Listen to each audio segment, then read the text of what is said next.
ایک شخص حسن بصری رحمۃ اللہ کے پاس آیا، حضرت پتہ نہیں ہمیں کیا ہو گیا، ہمارے دل سو گئے۔ تو حسن بصری رحمۃ اللہ نے پوچھا بھائی کیا کہہ رہے ہو ہمارے دل سو گئے؟ کہنے لگا حضرت آپ درس قرآن دیتے ہیں، ہمارے دلوں پہ کوئی اثر ہی نہیں ہوتا اس کا۔ تو حضرت نے فرمایا اگر تمہاری یہ حالت ہے نا کہ درس قرآن سے دل پہ اثر نہیں ہوتا تو یہ نہ کہو دل سو گئے، بلکہ تم یوں کہو کہ دل مو گئے، مر گئے۔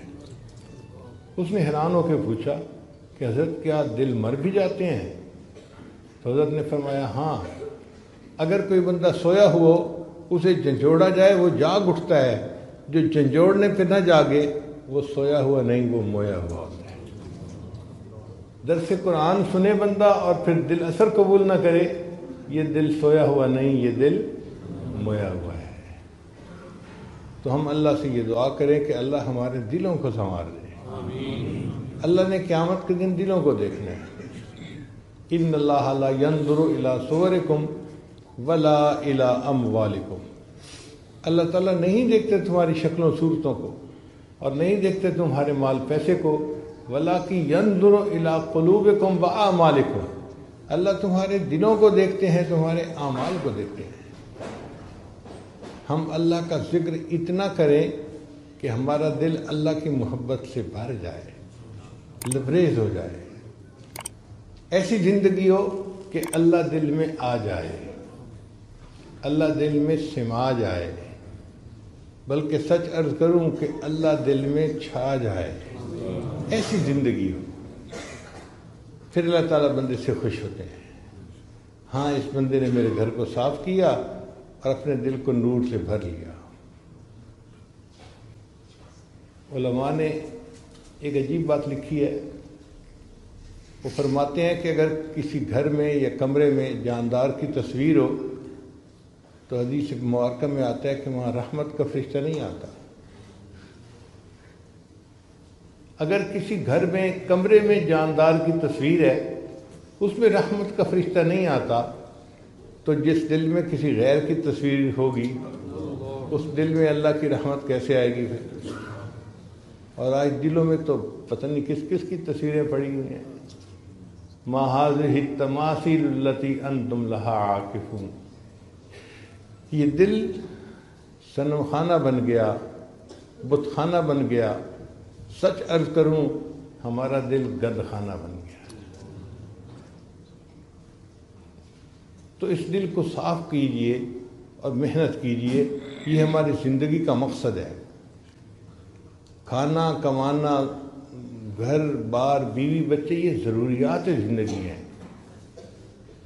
مقصد زندگی انسان کا اپنے دل کو سنوارنا ہے تاکہ سنوار کے قیامت کے دن اللہ کے سامنے پیش ہو اور اللہ اپنے اس بندے سے راضی ہو جائیں کہ ہاں میرے بندے تو اپنے دل میں میری محبت کو بھر کے لایا ہے۔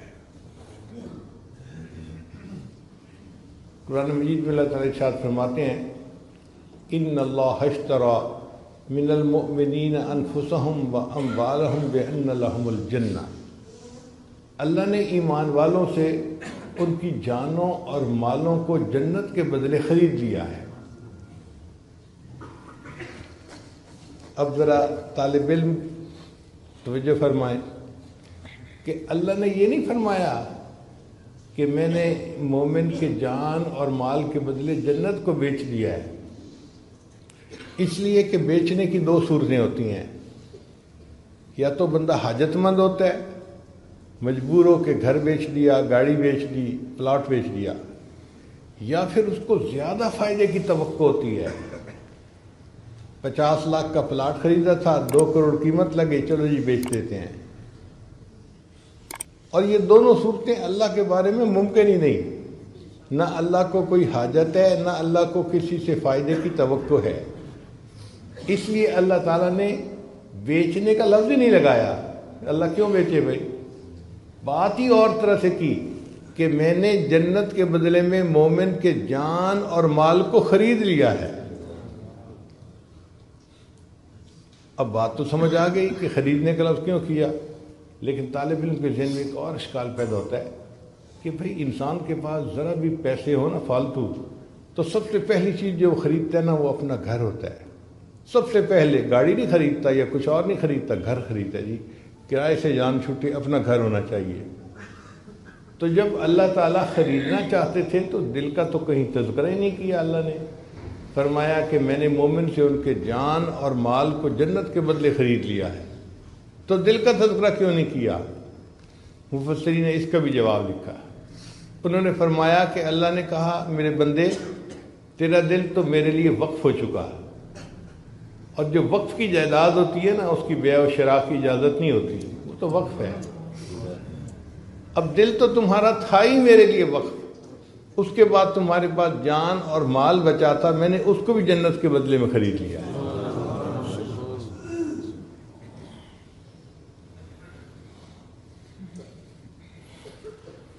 اب یہ دل کیسے سنورے؟ اس دل کے اندر بہت دنیا بسی ہوئی ہے، مال کی محبت، اولاد کی محبت، بیوی کی محبت، پتہ نہیں کسی دوست کی محبت، یہ محبت، کتنی محبتیں ہیں جو اس دل میں بسی ہوئی ہیں. ان کو نکالنا پڑے گا. جب یہ محبتیں دل سے نکل جائیں گی نا اور دل بالکل خالی ہو جائے گا تو یہ دل بالکل صاف ہو جائے گا. لیکن ان محبتوں کو کیسے نکالیں؟ اس کا طریقہ یہ ہے کہ اللہ کا ذکر کثرت کے ساتھ کرے. دل میں جتنی غیر کی محبتیں ہوتی ہیں نا، ما سوا کی محبتیں ہوتی ہیں، سب نکل جاتی ہیں. چنانچہ مفسرین نے ایک عجیب نقطہ لکھا ہے. حضرت اکبر تھانوی رحمۃ اللہ اپنی تفسیر بیان القرآن میں لکھتے ہیں کہ قرآن مجید کی ایک آیت ہے، ان الملوک اذا دخلوا قریۃ افسدوها وجعلوا اعزۃ اہلها اذلہ. ملکہ بلقیس کو جب سلیمان علیہ السلام کا پیغام پہنچا تو اس نے اپنے ایم این اے جو تھے ان سے مشورہ کیا کہ مجھے کیا کرنا چاہیے. تو انہوں نے جواب دیا فانظری ماذا تأمرین، ملکہ صاحبہ قدم بڑھائیے، ہم تمہارے ساتھ ہیں. یہ پرانی رسم ہے، مگر وہ سمجھدار عورت تھی. اس نے کہا کہ دیکھو، جب بادشاہ کسی بستی میں داخل ہوتے ہیں افسدوها، وہاں فساد مچا دیتے ہیں، وجعلوا اعزۃ اہلها اذلہ، اور جو وہاں معزز ہوتے ہیں نا ان کو ذلیل کر کے باہر نکال دیا کرتے ہیں. تو میں سلیمان السلام سے لڑائی نہیں کروں گی، میں خود جاؤں گی اور دیکھوں گی کہ وہ کس حال میں ہے. تو حضرت تھانوی رحمۃ اللہ فرماتے ہیں یہ تو اس آیت کے ہیں ظاہری معنی، مگر اس میں ایک بہترین تمثیل بھی موجود ہے. وہ تمثیل کیا کہ اگر ملوک سے مراد اللہ کا نام لے لیا جائے، مالک الملک کا نام، اور قریہ سے مراد یہ دل کا قریہ، دل کی بستی لے لی جائے، تو پھر اس آیت کا مفہوم یہ بنے گا ان الملوک اذا دخلوا قریۃ، جب اللہ کا نام انسان کے دل کے اندر داخل ہوتا ہے، افسدوها، انقلاب مچا دیتا ہے، وجعلوا اعزۃ اہلها اذلہ، اور دنیا جو اندر معزز بنی ہوتی ہے اس کو ذلیل کر کے باہر نکال دیا کرتا ہے. تو اللہ کا ذکر کثرت سے کرنے سے دل کے اندر سے ما سوا کی محبتیں نکل جاتی ہیں اور انسان کا دل اللہ کی محبت کے لیے خالی ہو جاتا ہے.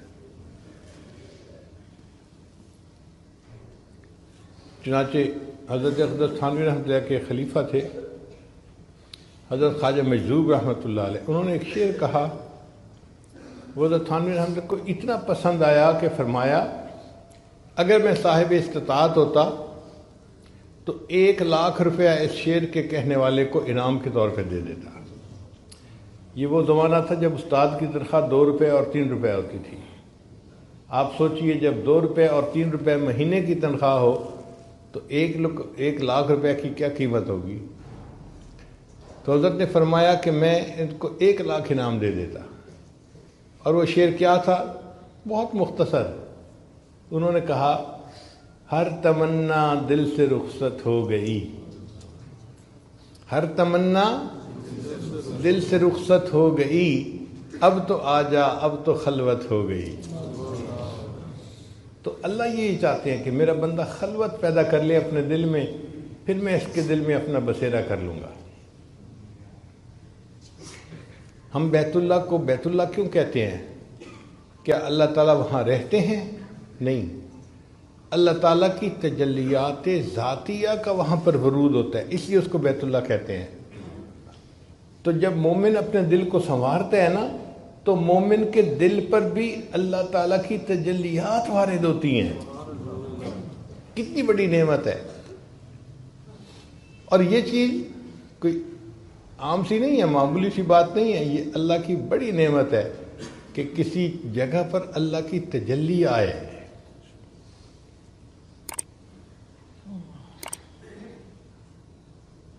حضرت مفتی تقی عثمانی صاحب دامت برکاتہم کے اشعار ہیں، محبت کیا ہے دل کا درد سے معمور ہو جانا، متاع جاں کسی کو سونپ کر مجبور ہو جانا، قدم ہے راہ الفت میں تو منزل کی ہوس کیسی، یہاں پر عین منزل ہے تھکن سے چور ہو جانا، یہاں پر سر سے پہلے دل کا سودا شرط ہے یارو، یہاں پر سر سے پہلے دل کا سودا شرط ہے یارو، کوئی آسان نہیں ہے سرمد و منصور ہو جانا، بسا لینا کسی کو دل میں دل کا ہی کلیجہ ہے، دل کا کلیجہ سے مراد یہ دل کا ہی کارنامہ ہے۔ میں اس کو تھوڑا سا تبدیل کر کے یوں پڑھتا ہوں، بسا لینا کسی کو دل میں دل کا کارنامہ ہے، پہاڑوں کو تو بس آتا ہے جل کر طور ہو جانا۔ کوہتور کے اوپر اللہ کی تجلی پڑی تھی اور کوہتور کا وہ پہاڑ جل کر کوئلے کی مانند ہو گیا تھا۔ الحمدللہ اللہ تعالیٰ نے اس عاجز مسکین کو کوہتور پر جانے کی توفیق عطا فرمائی۔ ہم نے وہاں پر عجیب بات دیکھی، اتنی بڑی بڑی چٹانیں ہیں اور ان کو ایک انگلی پہ آپ یوں اٹھا سکتے ہیں، کوئلے کی طرح ہلکی جل کے ان کی یہ کیفیت ہو گئی تھی۔ اس لیے کہتے ہیں کہ کوہتور جل کے سرما بن گیا تھا۔ جبل دکا اس کا یہ حال تھا۔ تو کوہتور کیوں جل گیا؟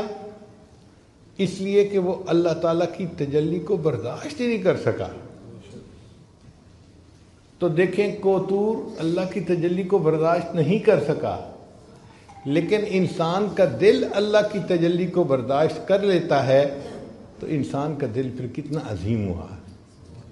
کتابوں میں لکھا ہے کہ اللہ تعالیٰ جب کسی بندے سے راضی ہوتے ہیں تو بعض مرتبہ ایک دن میں 70 مرتبہ اس کو محبت کی نظر سے دیکھتے ہیں۔ اللہ تعالیٰ ایک دن میں اپنے بندے کے دل کو 70 مرتبہ محبت کی نظر سے دیکھتے ہیں اور بندہ اس تجلی کو برداشت کر لیتا ہے۔ یہ انسان کو اللہ نے کمال دیا ہے، اور کسی چیز میں یہ کمال نہیں ہے۔ اس لیے انسان کا دل جو ہے یہ عظیم ہے۔ فرشتے بھی حیران ہوتے ہیں انسان کی عظمت کو دیکھ کے کہ یہ کیسا عظیم انسان ہے، اللہ کی تجلی کو برداشت کر جاتا ہے، اللہ کی محبت اس کے دل میں ہے، اس کا دل اللہ کی محبت سے بھر چکا ہے۔ اور جب دل اللہ کی محبت سے بھر جاتا ہے نا، پھر اعمال کرنے آسان ہو جاتے ہیں۔ آج تو ہم نمازیں پڑھتے پھرتے ہیں نا، جیسے بیگار ہوتا ہے کہ جی حکم حاکم مرگ مفاجات، اللہ کا حکم ہے لہذا نماز پڑھنی ہے، ٹکرے مارتے پھرتے ہیں۔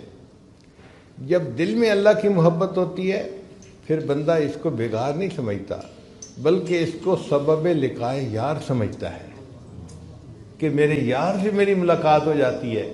فجر پڑھتا ہے ظہر کا انتظار، ظہر پڑھتا ہے عصر کا انتظار، عصر پڑھتا ہے مغرب کا انتظار، اس کا دل انتظار کر رہا ہوتا ہے۔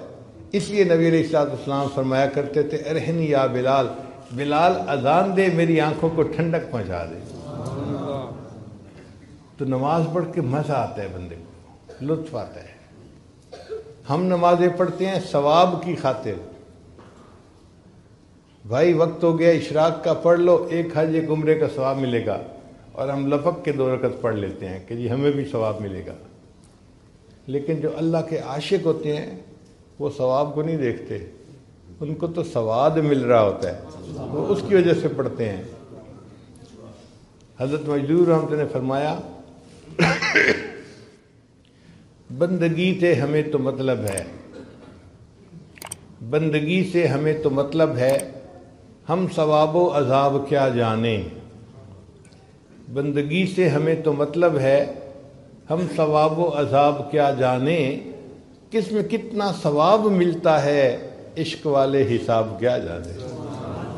جن کو اللہ سے محبت ہوتی ہے وہ ان ثوابوں کے پیچھے نہیں پڑتے، وہ تو اللہ کی محبت میں عبادت کر رہے ہوتے ہیں. ان کو جنت کی بھی پرواہ نہیں ہوتی، دوزخ کی بھی پرواہ نہیں ہوتی. مشہور واقعہ کہ رابعہ بصریہ چلی تھی ایک ہاتھ میں پانی کا لوٹا لے کے اور ایک ہاتھ میں آگ لے کے. کسی نے پوچھا رابعہ کہاں جا رہی ہو؟